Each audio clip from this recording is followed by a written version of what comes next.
तहसीलदार केज, सर्व जनता तालुका केज यांना आवाहन करतो की ज्या खातेदारांचे शेती असलेले खातेदार ज्यांचे नैसर्गिक आपत्ती नुकसान शेती पीक नुकसान अनुदान वाटप बाकी आहे त्यांनी येत्या 15 दिवसांमध्ये सर्व शेती पिकाचं अनुदान आपल्या नावावर जेवढे आहे ते संबंधित तलाठी यांच्याशी संपर्क साधून त्यांनी त्यांचं अनुदान तलाठ्याकडे केवायसी करून त्यांच्या अकाउंट खात्यावरती जमा करून घेण्याची विनंती करत आहे।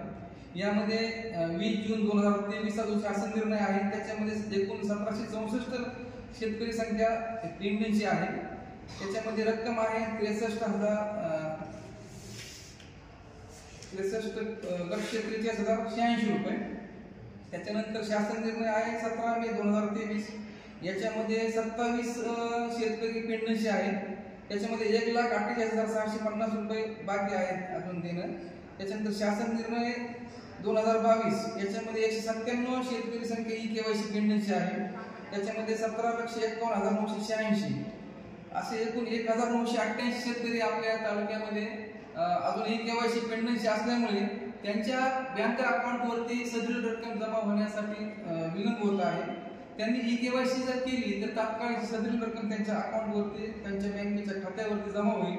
त्याकरिता सदरील खातेदारांनी जे कुठं पुण्याला असतील किंवा मुंबईला असतील यांनी त्यांचे जर नातेवाईक गावामध्ये असतील तर त्यांचे आधार क्रमांक घेऊन मोबाईल नंबर घेऊन संबंधित तलाठी यांच्याकडे जाऊन सदरील त्यांनी ई केवायसी करून घ्यावी।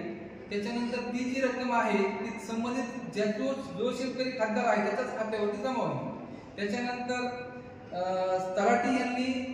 तलाठ्यावाल्यांनी सांगितले की तलाठी यांच्या जर तो खातेदार ओळखीचा असेल तर त्यांनाही केवायसी करायला काही हरकत नाही, कारण ती रक्कम त्याच शेतकऱ्याच्या खात्यावर जमा होणार आहे। त्यामुळे सदरील रक्कम तात्काळ जमा करून घेण्याबाबत सर्व जनतेने तलाठी यांच्याशी संपर्क साधावा। त्याच्यानंतर दुसरा विषय एक महत्त्वाचा विषय आहे, केंद्र शासनाने आपला बीड जिल्हा हा ॲग्रिस्टॅग साठी निवडलेला आहे। ॲग्रिस्टॅग मध्ये प्रत्येक शेतकऱ्याला ज्याच्या नावावर सातबारा असेल अशा सर्व शेतकऱ्यांना त्याच्यामध्ये शेतकऱ्याची फार्मर आयडी मिळणार आहे। ती फार्मर आयडी येत्या 15 दिवसांमध्ये सर्व जनतेने काढून घ्यावी ज्याच्या नावावर सातबारा आहे, कारण याच्यासाठी काय होईल, ज्यांनी हे काढले त्याच्याकरता त्याला भविष्यात पूर्ण शासकीय जेवढ्या योजना असतील त्याचा फायदा त्याला मिळणार आहे। तरी सर्व जनतेची विनंती आहे जे खातेदार राहिले आहेत त्यांनी सदरील रक्कम आपल्या खात्यावर जमा करण्यासाठी तलाठी यांच्याशी संपर्क साधावा। तसेच फार्मर आयडी काढून घेण्यासाठी आपल्या नजीकच्या सीएससी सेंटरवरती भेट देऊन त्यांच्याकडे आधार, सातबारा किंवा तुमचं जे हे असेल मोबाईल नंबर असेल ते घेऊन जाऊन तुमचे आधार लिंक करून घ्या। त्या 15 दिवसामध्ये हे कार्यवाही पूर्ण होईल। फार्मर आयडी सीएससी सेंटरला पण घेता येतील, सीएससी सेंटरला करता येईल, दुसरीकडे नाही करता। सीएससी सेंटरलाच करावं, तलाठ्याकडे वगैरे नाही।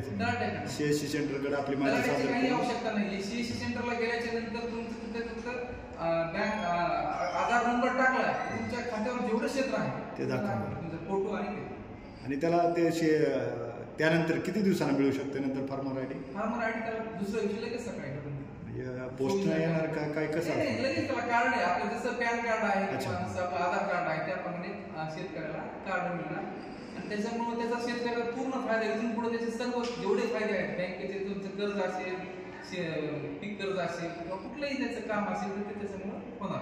शासकीय अनुदान जे काही असतील मिळणार आहे ते सर्व त्या कार्डनुसार त्याला मिळणार, त्यामुळे ते सर्व शेतकऱ्यांना बंधनकारक आवश्यक आहे त्यांना।